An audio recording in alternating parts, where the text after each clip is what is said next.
Hello friends, welcome back to the गैड्स maker.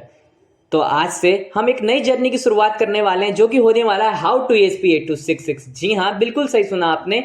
हमारे the गैड्स maker के channel पे आपको ESP8266 के related zero to hero level पे पूरा ही पूरा प्लेलिस्ट मिलने वाला है। तो आज के इस वीडियो में हम इंट्रोडक्शन टू ESP8266 देखेंगे। बेसिकली नोड MCU ESP8266 का इंट्रोडक्शन पार्ट क्या है ये बोर्ड, कहाँ से इसका ओरिजिन क्या बिलोंग करता है, क्या स्पेसिफिकेशंस हैं, ये सब चीज पे चर्चा की जाएगी। अगर आप भी ESP8266 बोर्ड या नोड MCU जैसे बोर्ड्स की डिटेल डेप्थ नॉलेज लेने वाले हैं तो हमारे साथ इस प्लेलिस्ट में जरूर से जुड़े रहिएगा। अगर वीडियो इंफॉर्मेटिव लगती है तो जरूर से लाइक और सब्सक्राइब करके जाइएगा, क्योंकि वीडियोस बनाने में यार टाइम और समय दोनों जाता है और हम लोग आपको केवल और केवल इस वजह से कंटेंट प्रोवाइड करते हैं कि आपको उसके लिए पैसा ना खर्च करना पड़े बाहर, क्योंकि वैरायटीज ऑफ प्लेटफॉर्म पड़े हुए हैं जो कि एम्बेडेड सिस्टम के नाम पे आपसे 20,000 30,000 चीजें आपसे तुरंत ले लेंगे। यहाँ पे आपको फ्री ऑफ कॉस्ट ये चीजें सीखने को मिलेंगी। तो होप करता हूँ, आशा करता हूँ कि आप लोग ढेर सारा प्यार और सपोर्ट करेंगे। इसी शुभकामना के साथ चलिए शुरू करते हैं।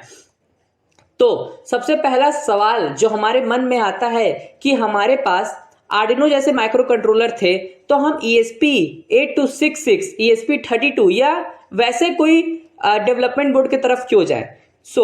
हम ये सब जानते हैं कि आर्डिनो में कोई वाईफाई रिलेटेड काम हम नहीं कर सकते, मतलब कि हम उसमें कोई भी इंटरनेट कनेक्टिविटी डायरेक्ट नहीं कर सकते। हमें कोई ना कोई अलग मॉड्यूल लगाना पड़ता है उसके लिए, अगर हमें इंटरनेट कनेक्टिविटी या ऐसा कुछ हमें इंटरफेसिंग करना है। तो यहीं पे ये आर्डिनो हमारा फेल हो जाता है या इसका ये सबसे बड़ा ड्रॉबैक है। और वहीं पे ESP8266 और नोड MCU जैसे बोर्ड में इनबिल्ट वाईफाई हमें मिलता है, जिसके कारण हम IoT से रिलेटेड प्रोजेक्ट्स बना सकते हैं, होम ऑटोमेशन से रिलेटेड प्रोजेक्ट बना सकते हैं।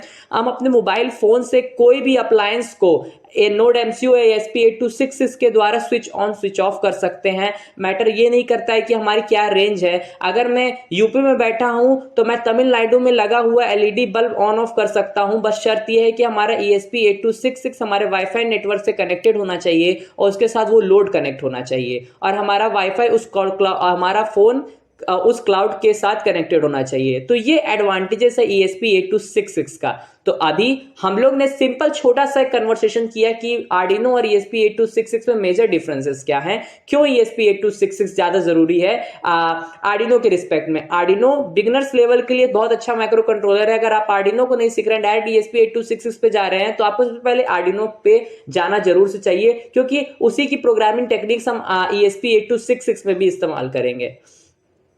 ठीक है। अब जैसे कि मैंने आपको अभी एग्जांपल भी बताया कि अगर हमें कोई LED कनेक्ट करनी है या LED ग्लो करनी है आर्डिनो से, तो सिंपल से हम एक ब्लिंक का कोड करके या हाई या लो करके हम इस LED को ग्लो करा सकते हैं, जैसे कि सर्किट डायग्राम में आपको दिख पा रहा होगा। ठीक है। लेकिन अगर मैं चाहूं जो ये LED कनेक्टेड है ब्रेडबोर्ड से एक रेजिस्टेंस के थ्रू, इसको मैं चाहूं कि अपने घर बैठे अपने मोबाइल फोन से कनेक्ट कर लूं इंस्टेड ऑफ ब्लूटूथ मॉड्यूल लगाए वाईफाई से, तो ये आर्डिनो ऊनो जैसे बोर्ड फेल हो जाते हैं। वहीं पे अगर हम ESP8266 जैसे डेवलपमेंट बोर्ड इस्तेमाल करते हैं तो हम स्मार्ट ऑटोमेशन से रिलेटेड जो भी वाईफाई से रिलेटेड, वाईफाई कनेक्टिविटी से रिलेटेड सारे काम कर सकते हैं, जो कि इस आपको फिगर में समझ में आ रहा होगा। स्मार्ट होम, हम अपने लाइट ऑन ऑफ कर सकते हैं, अप्लायंसेस को ऑन ऑफ कर सकते हैं, स्मार्ट की बना सकते हैं, स्मार्ट कैमरास बना सकते हैं, डिजिटल पूरा हमारे ह्यूमिडिटी सेंसर्स और पूरे रूम के सेंसर्स को हम मॉनिटर कर सकते हैं अपने मोबाइल फोन्स में। मतलब कि सिंपल सा कहने का मतलब ये है कि ESP8266 हमें ऑल ओवर द वर्ल्ड की कनेक्टिविटी दे देता है। इसमें कोई रेंज लिमिटेड नहीं होती है। आप अपने मोबाइल फोन से कभी भी उसको एक्सेस करके देख सकते हैं, कंट्रोल कर सकते हैं। ठीक है। अब बात शुरू होती है इसके इंट्रोडक्शन से, यहीं से आपका बेस स्टार्ट होता है। अगर आप बिगनर लेवल हैं तो प्लीज कॉपी और पेन उठा के बैठ जाइएगा, क्योंकि जो इसमें जो बातें चर्चा मैं करूंगा वो एम्बेडेड सिस्टम्स के लिए बहुत ज्यादा महत्वपूर्ण है और आपको ये बात जरूर से पता होनी चाहिए, क्योंकि इंट्रोडक्शन यहीं से है, बेस यहीं से बनेगा, तभी आप आगे की प्रोग्रामिंग्स वगैरह भी अच्छे से कर पाएंगे अगर आपका बेस क्लियर होगा तो। ठीक है। तो सबसे पहली बात, ESP8266 एक तरीके का सिस्टम ऑन चिप डिवाइस है। ठीक है। System on on chip embedded system में एक होता है जिसमें कि सिस्टम ऑन चिप की कैटेगरी में ही आता है, जिसमें कि वाईफाई सिस्टम है और ये एक्सप्रेसिव सिस्टम द्वारा बनाया गया है। ठीक है, ये एक्सप्रेसिव सिस्टम एक कंपनी है जिसके द्वारा ये बनाया गया है, जिसका मैंने लोगो भी यहाँ पे लगाया हुआ है, रेड कलर का वाईफाई टाइप का, आपको यहाँ पे दिख भी रहा होगा। ठीक है, दूसरा पॉइंट हमारा लिखा हुआ है the ESP8266 node MCU is a low cost wifi chip. एक तरीके का ये वाईफाई चिप है जो कि बहुत ज्यादा सस्ता है। अगर आप इंडिया में हैं तो आपको मैं बता दूं इसकी रेट 250 से 300 के बीच में रहती है। हम ESP8266 12E मॉड्यूल की बात कर रहे हैं जो कि मोस्ट ऑफ द कॉमन हर दुकान पे, हर प्रोजेक्ट से रिलेटेड शॉप पे आपको अवेलेबल दिख जाएगा। तीसरा पॉइंट हमारा है It can be used as an standalone device or the UART to Wi-Fi adapter allow to microcontroller to connect with Wi-Fi network। जैसा कि मैंने आपको बताया कि ESP8266 हमें जैसे नोड MCU जैसे बोर्ड हमें वाईफाई कंट्रोल नेटवर्क की कैपेबिलिटी प्रोवाइड कर सकते हैं कि हम वाईफाई से रिलेटेड कुछ भी कर सकते हैं काम इसमें। वाईफाई से अपने बोर्ड को कनेक्ट करके और ओवर दी वर्ल्ड पे कोई भी लोड ऑन ऑफ कर सकते हैं। बस शर्त यह है कि हमारा ESP8266 उस क्लाउड से कनेक्ट होना चाहिए जिससे कि हमारा नो लोड कनेक्टेड है। ठीक है, और जो हमारी सबसे लास्ट लाइन है जो कि बहुत इंपॉर्टेंट लाइन है, by the help of ESP8266 you not only able to control the input और the output devices but also we have wifi capabilities. बिल्कुल सही बात है, जिसके द्वारा हम वैरायटीज ऑफ ऐसे प्रोजेक्ट बना सकते हैं जो कि इंटरनेट से कनेक्टेड है। आपको मैं बहुत सिंपल सा अगर एग्जांपल दूं, जैसे कि अब ब्लिंक IoT का शायद आप लोगों ने नाम सुना है कि नहीं, उसमें एक ऐसा फीचर्स रहता है कि आप अपने घर बैठे अपने मोबाइल फोन से ही कोई भी लाइट को ऑन ऑफ कर सकते हैं। बस हमारा ESP8266 को आपने जिस रिले से कनेक्ट किया है वो रिले पे लोड कनेक्टेड होना चाहिए और वाईफाई हमारा मतलब ESP8266 हमारा वाईफाई से कनेक्टेड होना चाहिए और जिस क्लाउड से आपने कनेक्ट किया उस क्लाउड का एप्लीकेशन डाउनलोड करके अपने मोबाइल फोन से आप ऑन ऑफ कर सकते हैं, ट्रिगरिंग दे सकते हैं। ठीक है, ये सिंपल सा इसका एग्जाम्पल है। अब बात करते हैं ESP8266 की एडवांटेजेस क्या हैं। तो सबसे पहला एडवांटेजेस है कि ये बहुत सस्ता है, लो पावर कंजप्शन होता है इसका, लेस देन 1 वॉट होता है। मैं आपको बता दूं लेस देन 1 वॉट मतलब समझ रहे हैं ना, आपकी बहुत ही कम है। वाईफाई इसमें की सुविधा दी गई है जिसके कारण अपनी हमारी रेंज ज्यादा बढ़ गई है और डीप स्लीप मोड होता है। अब डीप स्लीप मोड क्या है, इसकी सीरीज में मेरे ख्याल से 5वें 6वें लेक्चर में हम डीप स्लीप मोड पे पूरा डेडिकेटेड वीडियो बनाएंगे कि डीप स्लीप मोड है क्या ESPs में, जो कि बहुत ज्यादा फायदेमंद चीज है। बेसिकली अगर मैं आपको ओवरव्यू बताऊं डीप स्लीप मोड का, मान लीजिए कि हम कोई एक ऐसा प्रोजेक्ट बना रहे हैं जिसमें कि हमें ESP8266 की बहुत ज्यादा रिक्वायरमेंट नहीं है, तो ESP8266 केवल उसी चीज को ऑन करता है अपने डेवलपमेंट बोर्ड्स में जिसकी उसको ज्यादा से ज्यादा जरूरत है। जैसे कि मैं आपको अगर लेमैन की भाषा में समझाऊं तो अगर आप खाना ना खाएं 1-2 दिन तक तो आप पानी पे भी जिंदा रह सकते हैं कुछ दिन तक। सिंपल वही वाला कॉन्सेप्ट है कि मिनिमम से मिनिमम जितना हो सकता है बोर्ड को ऑन रखने के लिए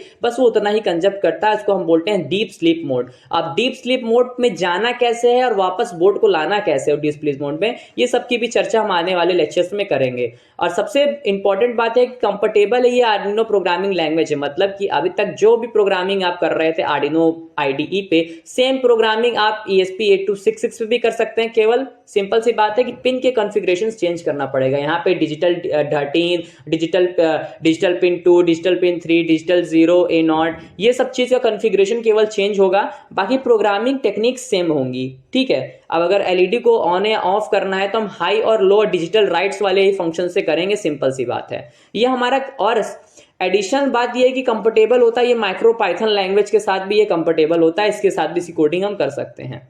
अब ESP8266 की हमारी स्पेसिफिकेशंस क्या है, तो बेसिकली ESP8266 का जो प्रोसेसर है उसका नाम है L106 32-bit RISC micro processor core based on 10 silica diamond standard 106।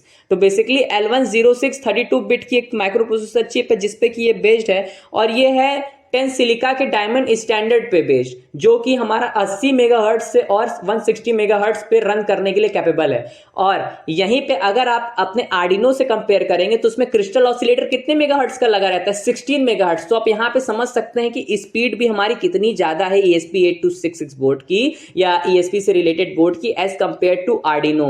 आप समझ सकते हैं, स्पीड समझ सकते हैं, 80 मेगाहर्ट्ज ही ज्यादा है, ये तो 160 मेगाहर्ट्ज पे भी कंपेटेबल है और वहीं पे हमारा आर्डिनो केवल 16 मेगाहर्ट्ज की फ्रीक्वेंसी को सपोर्ट करता है।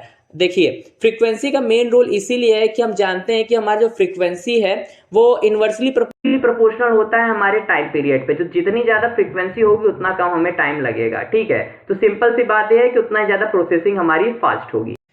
अगर मेमोरी की बात करें तो इसमें 32 केबी की हमारी रैम होती है, 32 केबी की हमारी कैशे मेमोरी होती है, 80 केबी की हमारी यूजर डेटा रैम होता है, 16 केआईबी की हमारा ईटीएस होता है। Basically ETS 16 KiB ETS system data RAM का मतलब हमारा ये है। बेसिकली जो ईटीएस है वो स्टैंड होता है इरेलैंग टर्म स्टोरेज। अब इरेलैंग टर्म स्टोरेज जब हमें कोई लार्ज नंबर को स्टोर करना होता है ना, उस टाइप की क्वांटिटी में हम इसका इस्तेमाल करते हैं, ठीक। इसकी भी चर्चा हम आने वाले अपकमिंग लेक्चर्स में करेंगे। अभी आपका बस मेन मकसद है आपको ESP8266 का बारे में इंट्रोडक्शन पता होना चाहिए। 2 से 3 लेक्चर लगेंगे इंट्रोडक्शन में, उसके बाद हम प्रोग्रामिंग टेक्निक्स इस्तेमाल करेंगे। लेकिन ये 2 से 3 लेक्चर आपके लिए बहुत ज्यादा इंपॉर्टेंट है, क्योंकि अगर आप ये बेस बना के नहीं चलेंगे तो आगे की चीजें आपको समझने में दिक्कत होगी 100%, ठीक है। अब आगे चलते हैं। अब बात करते हैं इसमें GPIO पिन। अब GPIO का जो फुल फॉर्म होता है वो हमारा general purpose input output pin है। मतलब कि जितने भी पिन्स लगे हुए हैं हमारे, जैसे वो डिजिटल पिन है, एनालॉग पिन, पावर पिन है, तो उसमें कितने ज्यादा पिन्स लगे हुए हैं उसको general purpose input output, sorry power pin GPIO pins में नहीं आएंगी हमारी। और उसमें साथ कितने टाइप से कम्युनिकेशन हम परफॉर्म कर सकते हैं, ठीक है। तो बेसिकली ESP826612E मॉड्यूल की मैं बात कर रहा हूं, जो कि जो मोस्ट कॉमन हमारे इस वाले हम ESP8266 की बोर्ड की बात कर रहे हैं। इसमें हमारा 17 GPIO general purpose input output pin होती है, जिसमें से हम केवल 11 GPIOs इस्तेमाल कर सकते हैं। ऐसा इसलिए 6 GPIOs हमारे फ्लैश मेमोरी से डायरेक्टली कनेक्टेड होते हैं, जिसके साथ हम इंटरफेयरिंग नहीं कर सकते हैं। वो मैंडेटरी है कि हमारी वो फ्लैश मेमोरी से कनेक्टेड रहेगी, तभी हमारी प्रोसेसिंग, हमारी हर एक चीज परफेक्टली रन कर सकती है हमारे ESP8266 बोर्ड में। That's why there is a 17 GPIO then only 11 are use, ठीक है। अब इसमें हम सीरियल पेरिफेरल इंटरफेस जैसे कम्युनिकेशन प्रोटोकॉल इस्तेमाल कर सकते हैं, I2C इस्तेमाल कर सकते हैं, UART कम्युनिकेशन हम इस्तेमाल कर सकते हैं ऑन डेडिकेटेड पिन। जैसे कि अगर आपको UART इस्तेमाल भी करना है तो GPIO नंबर 2 पे आप UART कम्युनिकेशन इस्तेमाल कर सकते हैं, ठीक है। अब ये कुछ वर्जन्स हैं ESP8266 के या ESPs बोर्ड के, सॉरी ESP8266 नहीं, ESPs बोर्ड के हमारे इतने ढेर सारे वर्जन्स हैं यहाँ पे। जैसे कि ESP1 से लेके ESP14 तक अभी तक लेटेस्ट चल रहा है। यहाँ पे हम जो बात कर रहे हैं वो भी जो पूरी चर्चा होगी हमारी ESP12 के लिए होगी, लेकिन प्रोग्रामिंग टेक्निक सबके लिए सेम है। डिपेंड करता है आप किस एप्लीकेशन एरिया के लिए कौन सा बोर्ड सेलेक्ट करते हैं। जैसे कि फॉर एन एग्जांपल, अभी मैंने अब ESP8266 से आपने एक प्रोग्राम बनाया कि आप घर बैठे अपने मोबाइल फोन से कोई भी LEDs को ऑन ऑफ कर सकते हैं, जैसे कि हमने लिया था।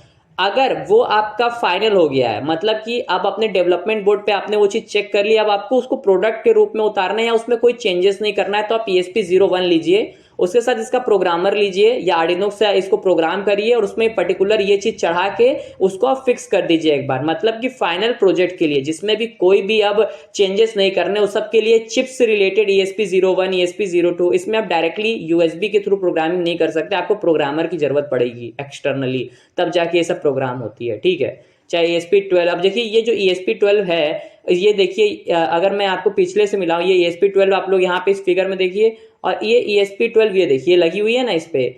अब ये ESP12 की जो चिप लगी हुई है उसके साथ देख रहे हैं आपको प्रोग्रामिंग के लिए कितने अलग डिवाइसेस भी लगी हुई हैं। यहाँ पे हमारा CS340 चिप लगी हुई है, यहाँ पे हमारे वोल्टेज रेगुलेटर IC लगी हुई है, कुछ कैपेसिटर रजिस्टर लगे हुए हैं, तब जाके हमारा बोर्ड यहाँ पे हमारा अच्छे से वर्क कर पाता है, प्रोग्राम हम इस पे अपलोड कर पाते हैं। बट जब इस पे हम डायरेक्टली इस चिप पे प्रोग्रामिंग अपलोड करने रहता है, तब हमें ये सब जो इंटरफेस है उसको एक्सटर्नली हमें कनेक्ट करना पड़ता है, ठीक है। तो होप करता हूं आपको वीडियो पसंद आई होगी। वीडियो पसंद आए लाइक कर दीजिए, चैनल को नए हो हमारे चैनल सब्सक्राइब कर जरूर जाइएगा। मिलते हैं नेक्स्ट वीडियो में, तब तक के लिए जय हिंद, जय भारत।